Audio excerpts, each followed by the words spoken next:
Alloh taolo erkak va ayolni bir-biridan ancha farqli qilib yaratgan. Erkaklarning eng katta ojizligi bu ayollardir.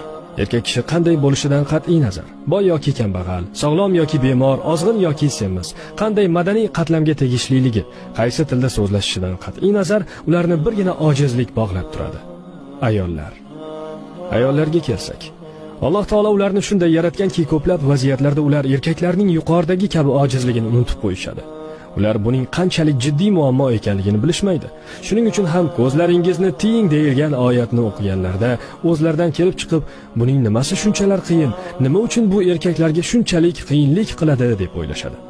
Erkak shunday yaratilganki, buni siz tushuna olmaysiz, deyilsa, nimasini tushunmayman? Sizlarda ham xuddi mendagi kabi ko'z to'r pardasi bor.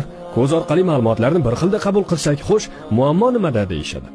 Ayollar erkaklardagi Alloh bergan ixtiroslar qanchalar kuchli ekanligini va o'z oyatida odamlarga ayollardan shahvatlarning muhabbati ziynatlandi deb birinchi navbatda ayollarni vasf qilganligini tushunmaydilar. Erkaklarga muhabbati ziynatlanib qo'yilgan eng asosiy ixtiros bu ayollarga bo'lgan ixtirosdir. Bu erkak kishi tushib qolishi mumkin bo'lgan eng xavfli fitnadir. Payg'ambarimiz sollallohu alayhi va sallam o'z ummatlariga nisbatan eng ko'p nimadan xavotir olganlar? Ayollarga bo'lgan ixtirosidan. Agar ayol buni tushunsa va erini bunchalar ojizsiz, nigohingizni tiyish shunchalar qiyinmi deb ayblash o'rniga yoki eriga har kuni va'z o'qish o'rniga u har damda yo'liqadigan vasvasalarni qaytarish bilan yordam bera oladi va buni uddalaydi. Har bir ayol tushunishi lozim bo'lgan jiddiy masalalardan yana birini keltirsak.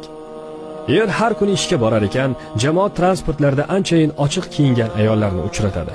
Bu kabi ayollar beg'ubor nigohlarini har yonga qaratib, har kimga jilmayib boqishadi. Ko'plab ayollar o'zlarining aqliy salohiyati yoki fikrlari hech kimni qiziqtirmaydi deb o'ylashadi va atrofdagilarning hurmat e'tiboriga sazovor bo'lish uchun ular oldida go'zalligini namoyon qilish, ochiq-sochiq holda ko'rinishni lozim topishadi. Erkaklar ularga nazar solganida ular o'zlarini o'z-o'ziga bo'lgan hurmati ortganday his qilishadi va shuning uchun ham ular shunday kiyinishadi. Lekin bu dahshatli va achinarli adashishdir. Mana, er ishxonasiga yetib keldi va u yerda uni kotiba "Salom, ishlaringiz yaxshimi? Tushlikka nima yeyishni xohlaysiz?" kabi so'zlar bilan mayin jilmaygancha kutib oladi. Ko'cha-ko'yda ham shunday.